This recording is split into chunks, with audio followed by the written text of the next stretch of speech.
Hello and welcome. In this video, I'd like to discuss this one Qigong technique that can be helpful for all your vitality needs, to help you feel strong, have a strong immunity, and feel resilient.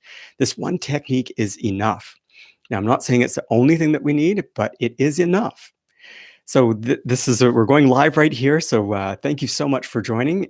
And I really wanted to talk about this idea because there's so much information out there. I find it actually inspiring to think that there are the experts, the top experts in their field, and you can access all their information. You can learn from them so easily. And there's also people who are just sharing their own experience. They're just new on a health journey and they're just sharing it, and they're just telling people about what they've learned. And it's so great to be able to learn from the top experts and people who focus in on one area of health and wellness, to also just hearing about people's journeys. And so the good thing about that is that we're exposed to all this information. The challenging thing about it is that we can become overwhelmed. If we become overwhelmed with just too much information, then we can get what they call decision fatigue. Should I have chicken soup or a salad? And we start trying to decide which one should we have, and we can wear ourselves out. We can use up our decision energy, and we become fatigued, and we don't know what to do. So when it comes to health and wellness and vitality and everything we should do to create health in our body and in our life, it can become very overwhelming if we start thinking about too many of the details. Should I do this specific technique? Should I use this specific therapeutic principle? And so I'd like to try to bring things down back to simplicity, back to the ideas that are actually really fundamental, that apply to absolutely everything. So as the title suggests, this is the one thing that is enough to get yourself back to a state of balance and energy and vitality. And I'm stumbling a little bit here with the title because we always have to try to make titles to try to entice people in to get attention. But really, it's not a secret. It's not too complicated. You're gonna find out about, it's like, okay, I already know that, and that's my hope. I really do hope that you already know. So if we haven't met before, by the way, I'm Jeffrey Chand. I'm an acupuncturist, practitioner of traditional Chinese medicine, and Qigong instructor. We put up YouTube videos here on Qigong and traditional Chinese medicine. And we also have another website, which we call the community. It's at qigongforvitality.com. And we have a lot of different Qigong practices that are some as short as 5 minutes, some that are like 60 minutes or so. And so if you're really interested in Qigong practice, come join the community. I'm sure you'll find something that you like. If you're here watching live, feel free to say hello and let me know where you're watching from, and also what kind of things should you be doing for your own health and wellness. So the words are, what should you be doing? So what you're not doing, but you feel like you should be doing. So often we can feel like I should be doing this, and then again, decision fatigue. We get tired. We don't know what to do. So I'd like to know, what do you think you should be doing? So I'm just going to tell you a quick story before I tell you the one thing that's enough. And again, you already know what it is. Years ago, I was in my clinical practice. I was seeing this gentleman who's he was late 50s, very, very type A person, like very successful, well-known business person, and but everybody who knew him socially would say, "My friend, you need to calm down." He just was just had a lot of yang energy, which is what made him very good at what he was doing, but he just couldn't settle. So he came in and he was just trying to think about, well, this is what I should, maybe I should try this, maybe I should try that. And I know at the time he was trying floating, sensory deprivation chambers, and he was finding that he was just working as he was trying to relax in those kind of situation. So he came in and he just tried to ask what things he could do, and I started talking about the idea of practicing Qigong. He said, what is that? Qigong? It's like, and I had to explain, Qi means energy or breath. Gong means work. So we can practice the energy and breath work. It's like, oh, what is that? Like, oh, like kind of like Tai Chi. Yeah, it's like Tai Chi, but easier to learn, easier to practice. You don't need much space. And it's not a martial art. It's for health and wellness. So he liked the idea of it. And so we were talking about it. And so he asked if he could, we were discussing that maybe you set up a space in your home. So we said, yeah, he has a nice big place. So he set up this little area with a couch and a cushion and plants and candles. And so he was getting to get into Qigong and become an expert meditator and mindfulness and all that kind of stuff. He was very excited about it. So he got his space all set up, sat down, tried to get into the meditative state, and his mind was just reeling and reeling and reeling. He couldn't do it. He couldn't do it. He tried something else. He tried maybe just try to stand and trying to stand in horse sense. He couldn't do it either. And so at that time, we didn't have the access to all the videos that we have, but he just couldn't do it. And so he decided to say, well, forget it. I can't do this. I'm just going to go be productive. That's the kind of person he was. He needed to always be doing something. So he went outside and he started thinking like, what should I do? Oh, I've got this big long driveway. It's getting kind of dirty. I'm going to power wash it. And so as he was getting his power washer and everything all hooked up, he started thinking about what was the whole idea with Qigong. Okay, right. You're supposed to get your Qi moving, your energy moving throughout your body smoothly, evenly. Try to notice anywhere that's stagnant. So I just got to get it to move. And what was the other thing he said? Oh yeah, there was something about the breath. You need to breathe deeply, breathe naturally. And then he said he remembered that we were talking about intention. You have to have your mind focused on something. And what kind of intention do you want your Qi to be following? Because the Qi follows the mind. So he remembered all these kind of things. And so he's getting his hoses all hooked up and get the power washer going. And then he started power washing his driveway. And he started realizing, wait, I enjoy doing this. My Qi is moving.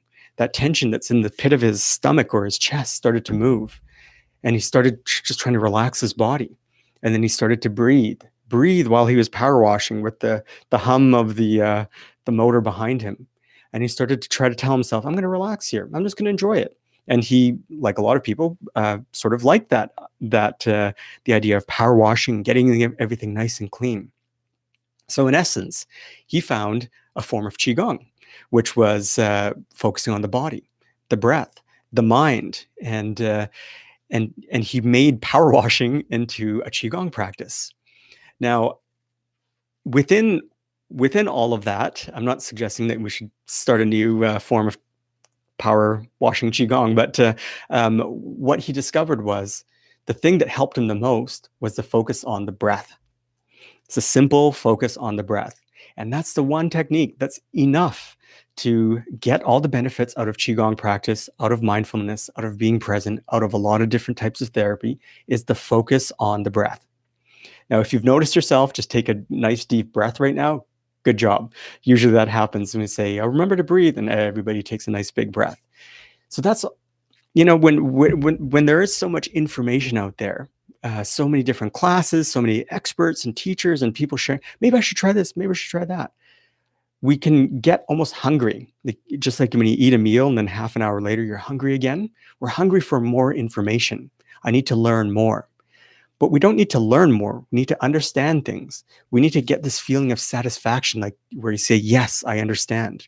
I thought I had it here. I have this type of tea that I really like. It's oolong tea. It's unfortunately it's not organic or anything, but it's just a very easy to find brand of oolong tea.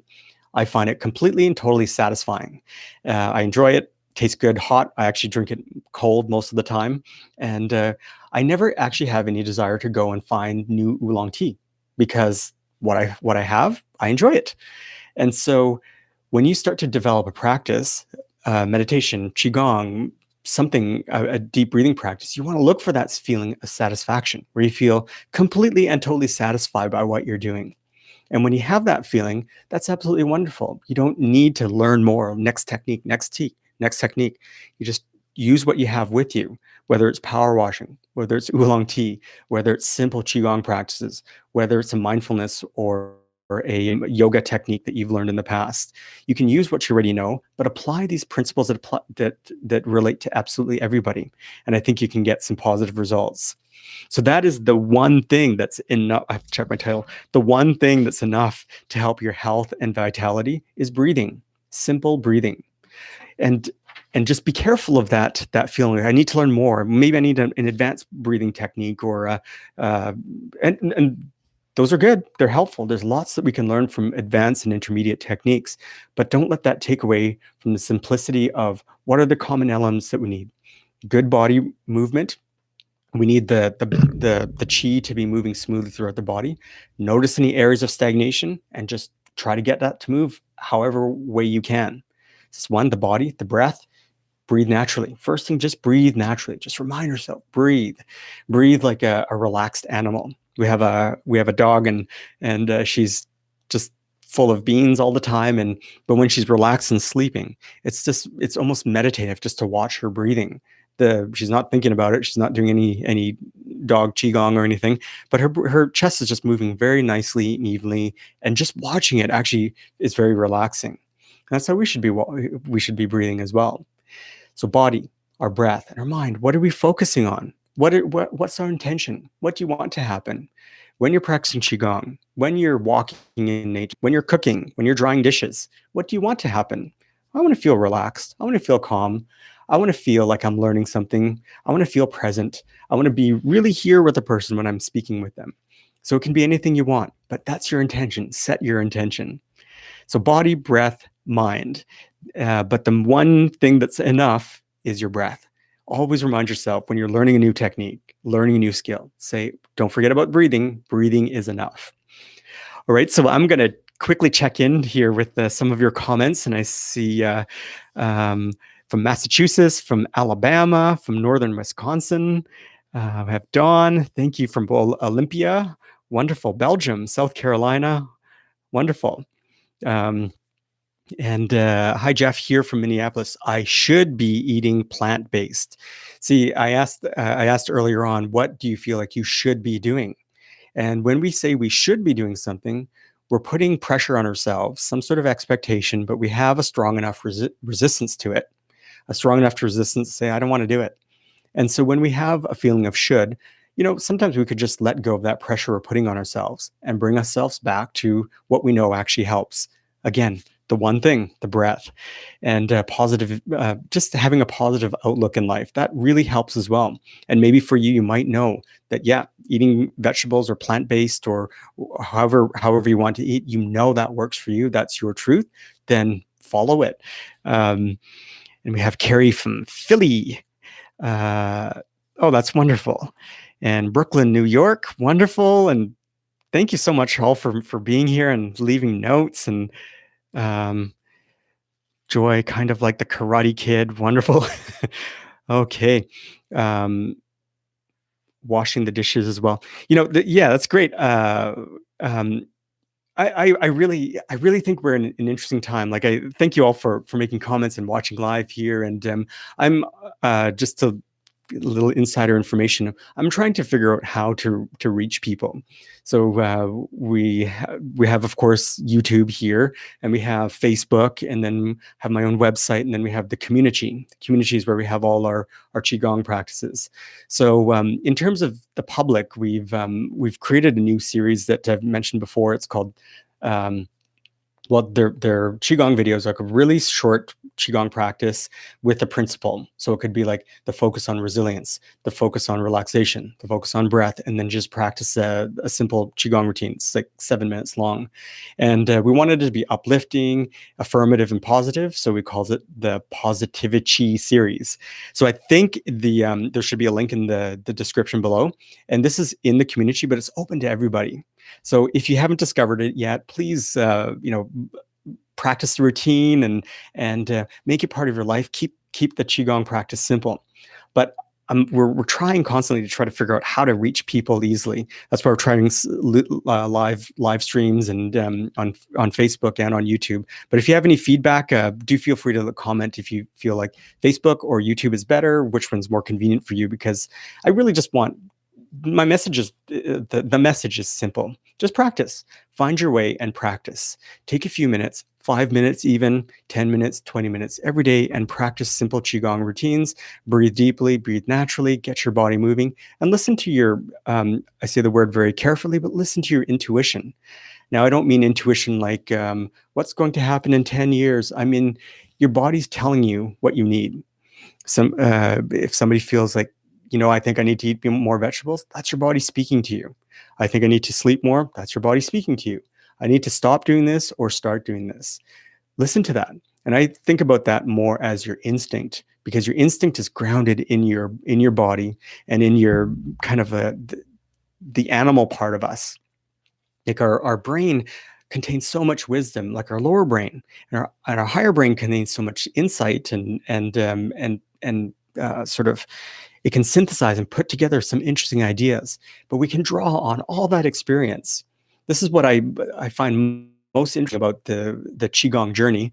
There's the Qigong journey as a practitioner, and there's a Qigong journey as a kind of a facilitator or instructor, and so I learned from books and from theories and like a bookshelf of so many Qigong and Chinese medicine books.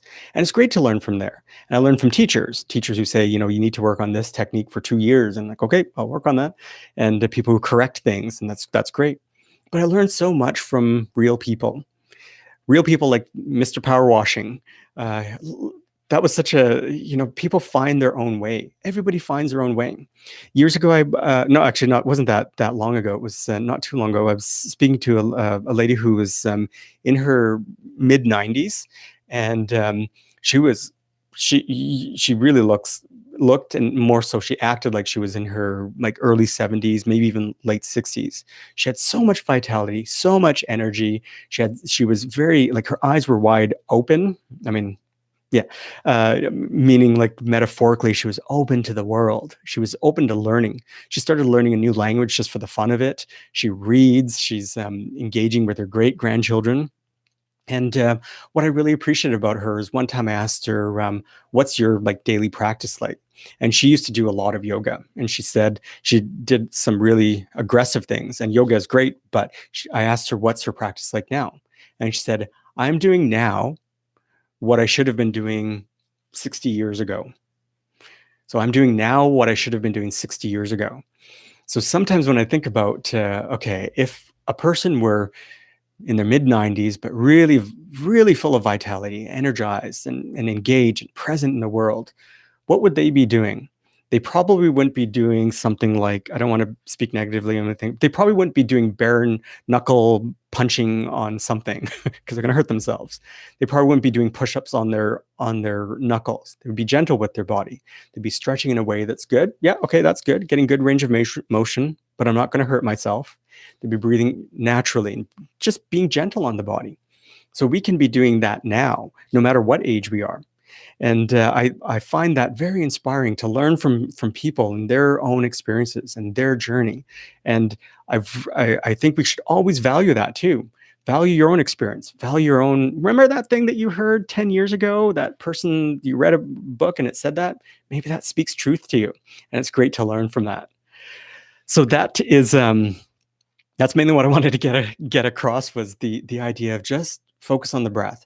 If today you don't know what to do, but you're feeling a little off, because I know people are feeling, a little stressed, a little anxious, a little fearful, a little bit like things are out of control, just come back to your breath.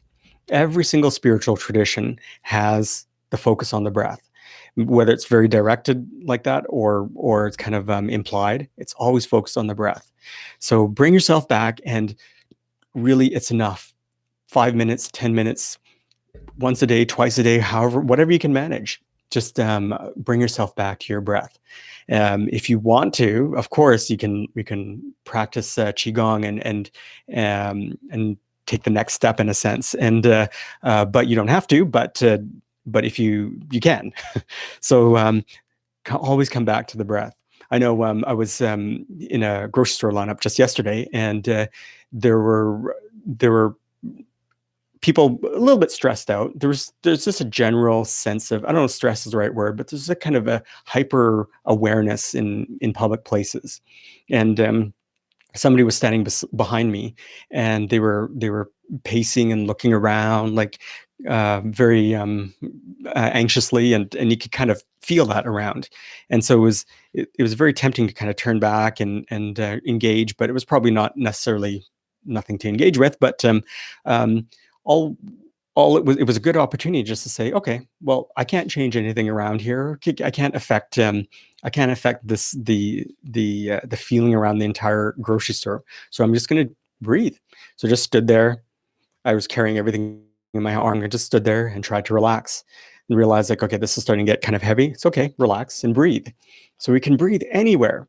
We're sitting in traffic, we can breathe. We get lost in the woods. Where am I going? Just remember to breathe. We're having a conflict with somebody. It's okay. Just remember to breathe. It doesn't have to be deep. It doesn't have to be controlled or anything like that, but just always bring yourself back to the breath.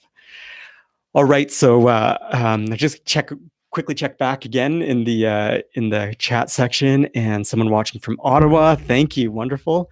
I remember Sesame Street song, "The Belly Breath." Interesting. From France, practicing inner smile from Spain. Wonderful. Yeah, the inner smile. That's always a good practice. Hello from Romania, and Gem or JE-M from Germany. Thank you. Um, what do I think of the 8 brocades versus the 5 elements? I do it every day. Both practices are great. 8 brocades is a classic practice. 5 elements is a classic practice. If you don't know what to do, either of those are fine. It's always good. Go back to the body, the breath, and the intention. When you're doing the 5 elements, what's your intention? When you're doing the 8 brocades, what's your intention? Because that's going to get you a little bit closer. Being very, very clear about that.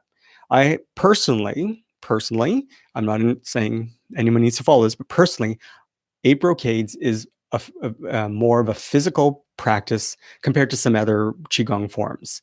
So it's very good for the shoulders, the back, the legs. It's good to maintain so many things physically. So personally, again, you don't have to, but personally, I think of it, okay, I've been, maybe working too much and I need to correct my posture, strengthen the body a little bit. 8 brocades is a great choice. I don't if I don't want to have to think about exactly what I'm working on. I just want to do like a full sort of body tune-up.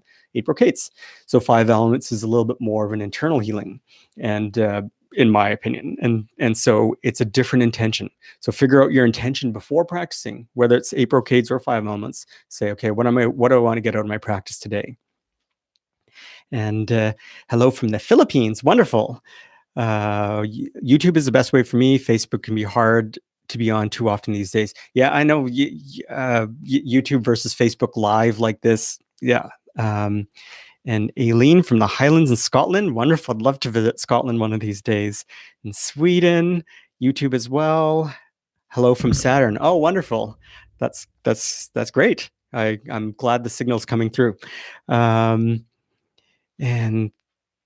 I don't like the energy when out grocery shopping. Everyone is so tense and uneasy. I don't know if you made that comment before I used that example or not, but you're right. There is it's not a bad energy. It's not a negative energy. It's just a different vibration. It's just like the color blue versus the color red. Which one is better?